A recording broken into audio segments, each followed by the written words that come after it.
Class 11th। आज आपको मैं लैंडस्केप ऑफ द सोल ये चैप्टर समझाने वाली हूँ, जो कि लिखा हुआ है नैथली के द्वारा। ये नैथली ने लिखा हुआ है और इसके बारे में मैं छोटा सा आइडिया पहले मैं दूंगी ये किसके बारे में है। बहुत से लोग इसको पढ़ते हैं लेकिन समझ नहीं पाते कि ये चैप्टर एक्चुअली है किसके बारे में। तो मैं पहले इसको थोड़ा सा इंट्रोडक्शन इसके बारे में पहले दूंगी कि इस पूरे चैप्टर में यहाँ दो ऐसे हैं, 2 एसेज हैं और ये 2 एसेज जो हैं ये किस टॉपिक पे लिखे हुए हैं? आर्ट के टॉपिक पे लिखे हुए हैं। इस पूरे चैप्टर में ये जो आर्ट का एक टॉपिक है इसके बारे में 2 ऐसे हैं और ये 2 ऐसे किसके ऊपर है? पहला जो ऐसे लिखा हुआ है वो है ऐसा ऐसे जिसमें तारीफ़ की जाती है चाइनीज़ आर्ट की। जो चाइनीज़ आर्ट है, चाइनीज़ कला है, उसकी जो है तारीफ़ की जाती है। और सेकंड जो ऐसे है उसमें जो आउटसाइडर आर्ट है, यानी बाहर की जो आर्ट है, जो कि मतलब ऐसी आर्ट है जो कि बेसिकली आर्टिस्टों के द्वारा नहीं है। मतलब कोई ऐसी आर्ट नहीं है जिसमें आर्टिस्ट लोग हों और उनके द्वारा वो आर्ट विकसित की गई हो। तो ये सेकंड उनके बारे में है, आउटसाइडर आर्ट है। और ये पहला है चाइनीज़ आर्ट के बारे में। इसमें क्या है, जो राइटर है नैथली वो यूरोपियन आर्ट और एशियन आर्ट को कंपेयर करता है आपस में। इसमें दोनों का कंपैरिजन वो बताता है। तो पहले मैं बता दूं तो ये छोटा सा एक आइडिया था कि इस पूरे चैप्टर में वो किसके बारे में बताना चाहता है, समझाना चाहता है। तो यहाँ एक्चुअली जो पूरा चैप्टर है ये आर्ट के ऊपर बेस्ड है। तो पहले वो जो राइटर है वो चाइनीज़ आर्ट को प्रेज़ करता है, तारीफ़ करता है और दोनों को यहाँ मैंने बताया यूरोपियन आर्ट और एशियन आर्ट को कंपेयर भी करता है। अच्छा, जो मैंने आपको दूसरा जो पार्ट बताया आउटसाइडर आर्ट, ये जो है एक ऐसी आर्टिस्टों के द्वारा ये डेवलप किया गया है ये आर्ट, जो कि फॉर्मल ट्रेनिंग पे बेस्ड नहीं है। मतलब कोई कहा जाए तो उन्हें कोई ट्रेनिंग नहीं मिली हुई है और फिर भी उन्होंने एक आर्ट को डेवलप किया है। फिर भी उन्होंने कई सारे एक ऐसे मास्टरपीसेस, यानी कहा जाए तो बहुत सारे ऐसे मास्टरपीस आर्ट हैं। तो उनका एक अगर सबसे अच्छा एग्जांपल देखने को मिलता है तो वो है the rock garden of Chandigarh. इसका एक सबसे अच्छा एग्जांपल है आउटसाइडर आर्ट का, रॉक गार्डन जो कि चंडीगढ़ में है। तो यहाँ पे नेक चंद जो हैं उनके द्वारा ये डेवलप किया गया है। तो यहाँ पे अब थोड़ा सा मैं डिटेल समरी बता देती हूँ यहाँ पहले चाइनीज़ आर्ट के बारे में। तो पहला जो पार्ट है मैंने आपको ऑलरेडी बताया हुआ है। इसमें होता क्या है, it is about an 8th century painter. यहाँ पे एक 8th सेंचुरी में एक पेंटर है वो दाउजी। मतलब यहाँ पे कई सारी स्टोरीज़ मैं आपको बताऊँ, चाइनीज़ आर्ट में जो है कई सारी स्टोरीज़ दी जाएंगी जैसे क्लासिकल हैं, मतलब मानी जाती हैं ऐसे। तो वो दाउजी एक पेंटर है, उसकी लास्ट पेंटिंग थी वो एक लैंडस्केप था, मतलब जो दृश्य चित्र था। तो ये बनाया गया था जो लैंडस्केप है वो टैंग एम्परर के द्वारा। ज़्यांगज़ोंग एक एम्परर था, तो उसके द्वारा जब उसने ऐसा आदेश दिया तब उसने वू दाउजी ने एक चित्र बनाया और वो वॉल पे यानी दीवार पे डेकोरेट हुआ, ज़्यांगज़ोंग की जो दीवार थी महल की। तो बहुत अच्छी पेंटिंग बनाई थी। तो इसमें बहुत सारे फॉरेस्ट, माउंटेन, वाटरफॉल्स, क्लाउड, तो उसमें एक केव भी थी, सब चीज़ें थी। तो उसमें एक केव भी थी। तो होता क्या है, एम्परर यानी कि राजा बहुत तारीफ़ करता है पेंटिंग की, तभी वो वहाँ पे एक जो केव यानी कि गुफ़ा होती है उसमें उसके नीचे की तरफ दिखाता है। उस माउंटेन के जो गुफ़ा होती है उसमें नीचे की तरफ वो इशारा करता है। वो ये कहता है वो दाउजी कि ये जो गुफ़ा है इसके अंदर आत्मा है। और उसने ये बताया कि ये जो गुफ़ा दिख रही है ये अंदर से बहुत बड़ी है। मतलब वो अंदर से उस राजा को बताना चाहता था कि ये बहुत ज़्यादा बड़ी गुफ़ा है। तो होता क्या है, the painter clapped his hands, वो तभी ये बता कर के अपने हाथों से ताली बजाता है और हाथों से ताली बजाने के तुरंत बाद उस गुफ़ा का दरवाज़ा खुलता है और वो उसके चित्र के अंदर चला जाता है, उस गुफ़ा के अंदर। और अंदर जाने के बाद वो गुफ़ा का दरवाज़ा बंद हो जाता है उस चित्र में। यानी ये कुल मिला के कहा जाए एक कहानी है ना। The painting also वेनिश्ड from the wall, और ऐसा होते ही वो पेंटिंग भी दीवार से गायब हो जाती है। तो ये स्टोरी कुल मिला के हमें एक लेसन सिखाती है दैट एन एम्परर की मतलब सम्राट यानी राजा जो है वो इस पूरी दुनिया पे राज कर सकता है, रूल कर सकता है, लेकिन खाली एक पेंटर, एक आर्टिस्ट ऐसा है जो संसार की आंतरिक यानी अंदरूनी सुंदरता को या उसकी अंदर से उसको जान सकता है। That is why the painter was able to enter the cave. यही वजह है खाली पेंटर ही जो है वो उस गुफा के अंदर जा पाता है, क्योंकि वो एंटर हो सकता है, उसे आंतरिक रूप से पहचानता है, बट नॉट एम्परर, और एम्परर नहीं जा पाता। तो इस तरह की बहुत सारी चाइनीज़ की जो क्लासिकल एजुकेशन है उसमें बहुत सारी ऐसी पुरानी स्टोरीज़ हैं, जैसे कन्फ्यूशियस की, ज़्योंग्ज़ी की जो बुक्स हैं उनमें इस तरह की बहुत सारी कहानियाँ हैं जो मैंने आपको एक अभी बताई। एक और स्टोरी मैं थोड़ी सी बता देती हूँ। 15th सेंचुरी में एक एंटवर्प था आर्टिस्ट, और एक ब्लैक स्मिथ, एक लोहार था, और उस लोहार का नाम था Quinton मैथसेस।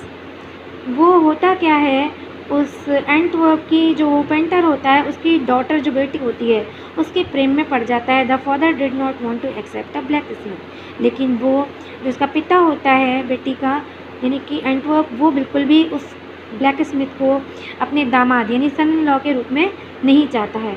One day when the painter was not there, एक दिन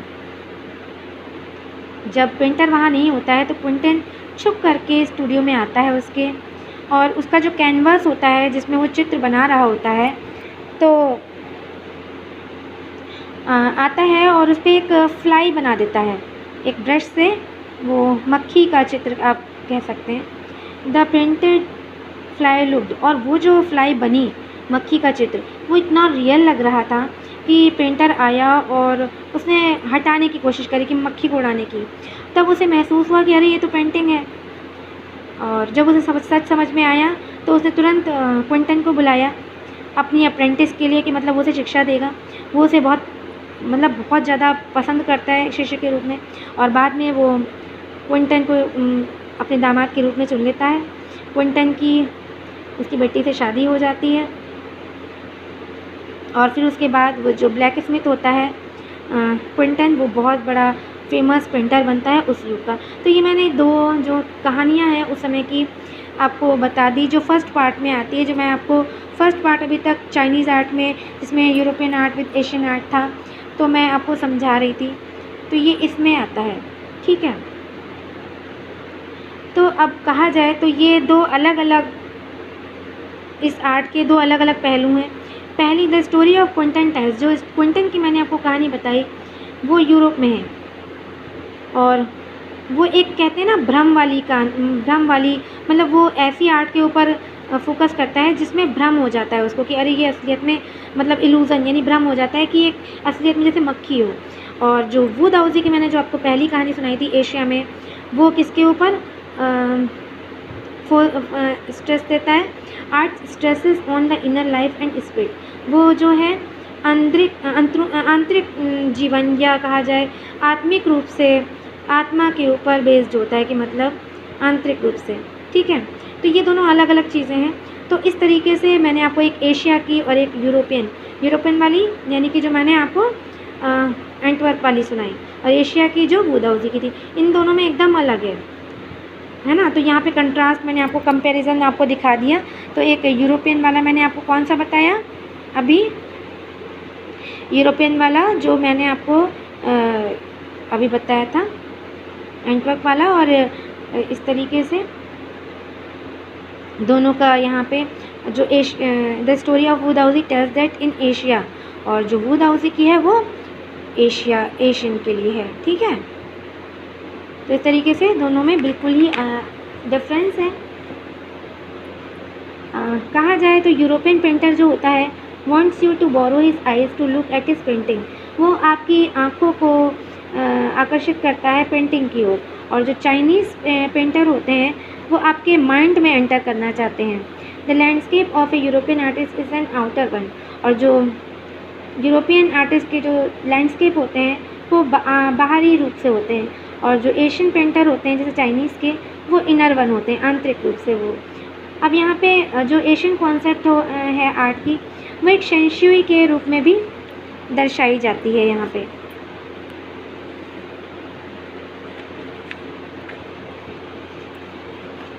तो यहाँ पे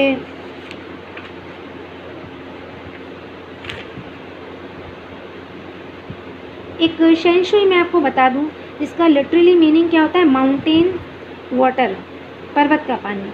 it is used to represent the word landscape, और ये जो है इसको हम लैंडस्केप के लिए भी यूज़ करते हैं शब्द को।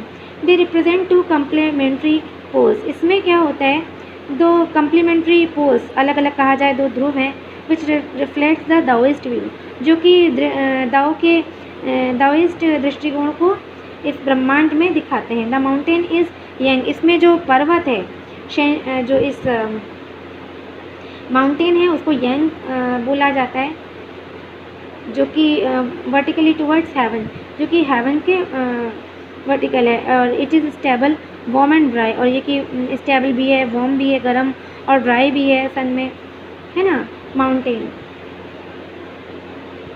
द वाटर इज़ येन, और वाटर को येन बोला गया है। It is on the earth, और ये अर्थ पर है। फ्लूइड मतलब तरल है, मॉइस्ट है और ठंडा है। येन जो है वो represent the receptive feminine aspect, ये मतलब कुल मिला के एक फेमिनाइन यानी मादा के को दर्शाता है, फेमिनाइन, है ना। और यंग जो है वो एक एक्टिव मैस्कुलाइन एस्पेक्ट है, यानी नर एस्पेक्ट को दर्शाता है। The interaction of these two, इन दोनों का जो इंट्रैक्शन, जहाँ पे ये दोनों चीज़ें मिलती हैं, is the fundamental notion of Daoism, वही जगह जो है वो दाओइज्म कहलाता है, यानी खाली जगह जहाँ ये मिलते हैं। There is a third element also, वो तीसरी जगह, वो खाली स्थान है जहाँ पे ये दोनों मिलते हैं। इट इज़, ये बीच का खाली स्थान है। और this is the like pranayama where the breath is suspended for a few second, जहाँ पे कुछ जहाँ पे हम प्राणायाम में कुछ देर के लिए श्वास बीच में छोड़ी जाती है, छोड़ने और लेने के बीच की जो जगह होती है जहाँ रुक सकते हैं, तो ये बीच की वही जगह होती है। एक एग्जांपल दिया है प्राणायाम का, the middle void is essential, तो इन दोनों जगहों के, येन और यांग के बीच का जो ये थर्ड स्पेस है बीच का जहाँ मिलते हैं, वो खाली स्थान है, सफ़ेद भाग, जिसको रंगा नहीं जाता है पेंटिंग में चाइनीज़ के। Man finds a fundamental role in this middle space, तो ये थर्ड पार्ट बहुत इंपॉर्टेंट है।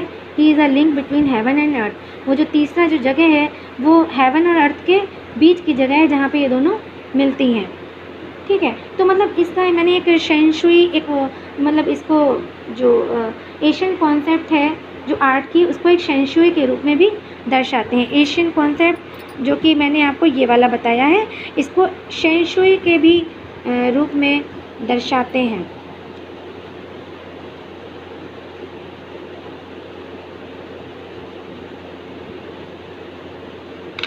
शेंशुई के रूप में भी दर्शाते हैं।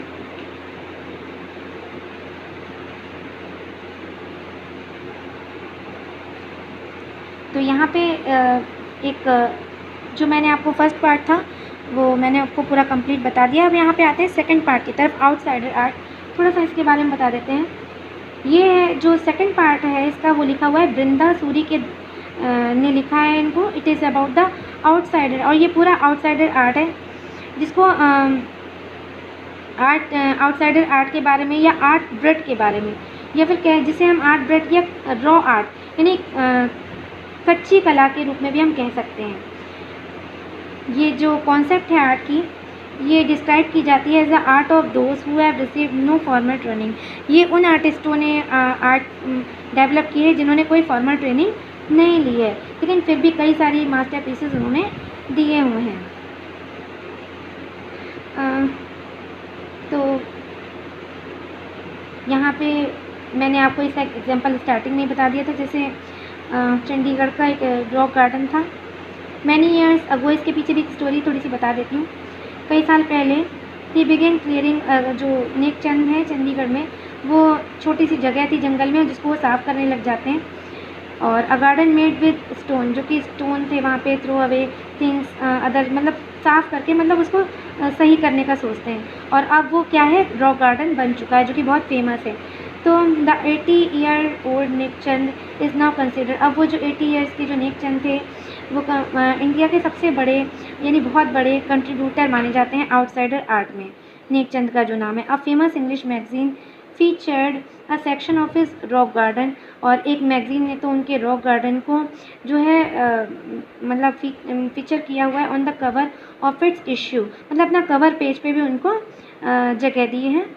तो इस तरीके से मैंने आपको इसका सेकंड पार्ट भी बता दिया। तो कुल मिला के मैंने आपको स्टार्टिंग से लेकर लास्ट तक बता दिया किस तरीके से ये 2 ऐसे में डिवाइड है, और फर्स्ट पार्ट में क्या है और सेकंड पार्ट में भी क्या है, ये दोनों मैंने डिस्क्राइब कर दिया है।